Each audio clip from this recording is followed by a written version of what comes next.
কৃষ্ণ রাধা রাধা। আজকে আমরা জানবো সেই নৃসিংহ চতুর্দশী ব্রত মাহাত্ম্য।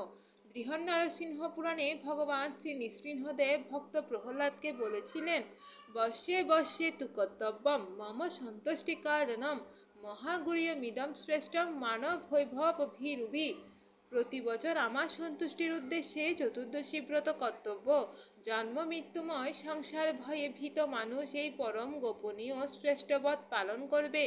বৈশাখ মাসের শুক্ল চতুর্দশীতে শ্রী নৃসিংহদেব আবির্ভূত হয়েছিলেন, তাই এই তিথিতে ব্রত পালন পূর্বক তার পূজা ও উৎসব করতে হয়। শ্রী নৃসিংহদেব বললেন, আমার ব্রতদিন যেন যে ব্যক্তি লঙ্ঘন করে চন্দ্র সূর্য যতদিন থাকবে ততদিন নরক যাতনা ভোগ করবে। যদিও আমার ভক্তরা এই ব্রত করে থাকে, তবুও প্রত্যেকের এই ব্রতে অধিকার আছে। প্রহ্লাদ বললেন, হে ভগবান, হে নৃসিংহরূপ, হে সকল দেবগণের আরাধ্য প্রভু, আপনাকে প্রণাম জানাই। আমি জিজ্ঞাসা করছি, হে প্রভু, তোমার প্রতি আমার ভক্তি কীরূপে উৎপন্ন হলো? কীরূপে আমি তোমার প্রিয় ভক্ত হলাম? শ্রী নৃসিংহদেব বললেন, হে বুদ্ধিমান, একান্ত মনে শোনো। প্রাচীন কল্পে তুমি ব্রাহ্মণ ছিলে, কিন্তু বেদপাঠ করনি। তোমার নাম ছিল বসুদেব এবং তুমি ছিলে বেশ্যাসক্ত। তোমার কোনো সুকর্ম ছিল না, কেবল একটিমাত্র আমার ব্রত করেছিলে। সেই ব্রত প্রভাবে তোমার এরকম আমার প্রতি ভক্তি হয়েছে। প্রহ্লাদ বললেন, হে নৃসিংহ, হে অচ্যুত, হে প্রভু, আমি কার পুত্র হয়ে কি করতাম? বেশ্যাসক্ত অবস্থায় কিভাবে তোমার ব্রত করলাম? দয়া করে বলুন। শ্রী নৃসিংহদেব বললেন, পুরাকালে অবন্তিপুরে এক বেদজ্ঞ ব্রাহ্মণ ছিল। তার নাম ছিল বসু শর্মা। ধর্মপরায়ণ ও বৈদিক ক্রিয়া অনুষ্ঠানে তৎপর। তার ভার্যা জগৎ প্রসিদ্ধা, সুশীলা, পতিব্রতা, সদাচারিণী। তাদের 5 পুত্র ছিল। 4 জন ছিল সদাচারী, বিদ্বান, পিতৃভক্ত, কিন্তু কনিষ্ঠ পুত্রটি ছিল অসদাচারী, সর্বদা বেশ্যাসক্ত, সুরাপায়ী। সেই কনিষ্ঠ পুত্রটি ছিলে তুমি, কিন্তু বেশ্যাগৃহেই তুমি বসবাস করতে। এক বনমধ্যে তুমিও সেই তোমার বান্ধবী বেড়াতে গিয়েছিলে। তোমরা মনে করেছিলে দিনটা বেশ ভালোই কাটবে, কিন্তু তোমাদের নিজেদের মধ্যে চরিত্র বিষয়ে বিশেষ রকমের কলহ বেঁধে যায়। তোমাদের মধ্যে মনোমালিন্যের কারণে মনোভাবে তোমরা আলাদাভাবে একটি স্থানে বসেছিলে। সেখানে তুমি অতি পুরানো ধ্বংসাবশেষ গৃহ নিদর্শন স্বরূপ কিছু ইট পাথর দেখেছিলে। সেই নির্জন স্থানে আলাদাভাবে উপবেশন করে তোমরা 2 জন ক্রন্দন করছিলে। আপন আপনভাবে সারাদিন তোমরা অনাহারী ছিলে, এমনকি জল পর্যন্ত পান করনি। সারা রাত তোমরা জাগরিত ছিলে। ক্লান্ত শরীরে, দুঃখিত অন্তরে, মলমালিন্যভাবে তুমি সেখানে শুয়ে পড়ে প্রার্থনা করেছিলে, হে ভগবান, হে শ্রীহরি, এই জগতের কত লোক সুন্দর।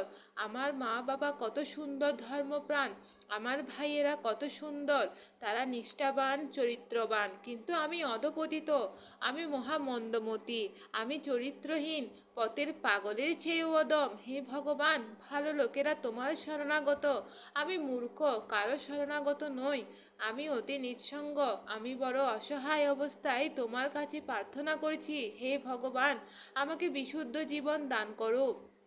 এভাবে তুমি ক্রন্দন করছিলে।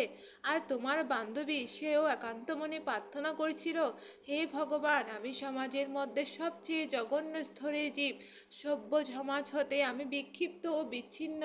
এই জগতে অনেক নিষ্ঠাবতী, সাধ্বী, সুন্দরী নারী রয়েছে, আর আমি মহাপাপী, গণিকাবৃত্তি করে জীবন নষ্ট করেছি। প্রতিদিন ওই কেবল পাপের বোঝা বাড়িয়েছি। নরক যাতনা কতই না এই পোড়া কপালে অপেক্ষা করছে। ভদ্র সমাজে কেউ কোনোদিনও আমাকে তাকাতেও চায় না। আমি এই জগতের কোনো পথ খুঁজে পাই না। হে পরম করুণাময় ভগবান, যদি তোমার ঐহিতুকী কৃপাদৃষ্টি আমার প্রতি থাকে, তবে দয়া করে আমার এই জীবন পরিবর্তন করে দাও। এইভাবে সে আকুল অন্তরে ক্রন্দন করতে লাগলো। শ্রী নৃসিংহদেব বললেন, হে প্রহ্লাদ, সেই স্থানটি ছিল আমার প্রাচীন মন্দির। সেই দিনটি ছিল বৈশাখ মাসের শুক্লা চতুর্দশী, আমার আবির্ভাবের দিন।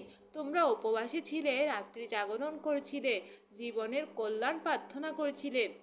অর্থাৎ অজ্ঞাতসারেই তোমরা আমার পরম মঙ্গলময় চতুর্দশী ব্রত পালন করেছিলে। সেই ব্রত প্রভাবে তুমি এ জন্মে আমার প্রিয় ভক্তরূপে জন্মগ্রহণ করেছ।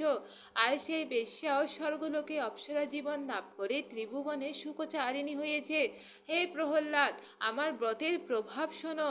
সৃষ্টি শক্তি লাভের উদ্দেশ্যে ব্রহ্মা আমার এই চতুর্দশী ব্রত পালন করেছিলেন। ত্রিপুরাসুরকে ব্রতের উদ্দেশ্যে মহাদেব এই ব্রত পালন করেছিলেন। স্বর্গসুখ লাভের জন্যই দেবতারা আগের জন্মে আমার ব্রত করেছিলেন। বেশ্যাও এই ব্রত প্রভাবে তিলকে সুখচারিণী হয়েছে। যে সমস্ত মানুষ আমার এই ব্রতশ্রেষ্ঠ পালন করবে, শতকোটি কল্প তাদের সংসারে পুনরাগমন নেই। আমার ব্রত প্রভাবে অপুত্রক ভক্ত পুত্র লাভ করে, দরিদ্র ধনশালী হয়, তেজস্কামী তেজ লাভ করে, রাজ্যকামী রাজ্য পায়, আয়ুষ্কামী দীর্ঘায়ু লাভ করে। স্ত্রীলোকেরা আমার এই চতুর্দশী ব্রত পালন করলে ভাগ্যবতী হয়। এই ব্রত শত পুত্রপ্রদ, ঐবদৈব্যকর ও পুত্র শোক বিনাশন, দিব্য সুখপ্রদ। স্ত্রী পুরুষ যারা এই উত্তম ব্রত পালন করে তাদের আমি সুখ ও ভুক্তি মুক্তি ফল দান করি। হে প্রহ্লাদ, দুরাত্মাদের আমার ব্রত পালনে মতি হয় না, পাপকর্মেই সর্বদা তাদের মতি। জয় শ্রী রাধে রাধে।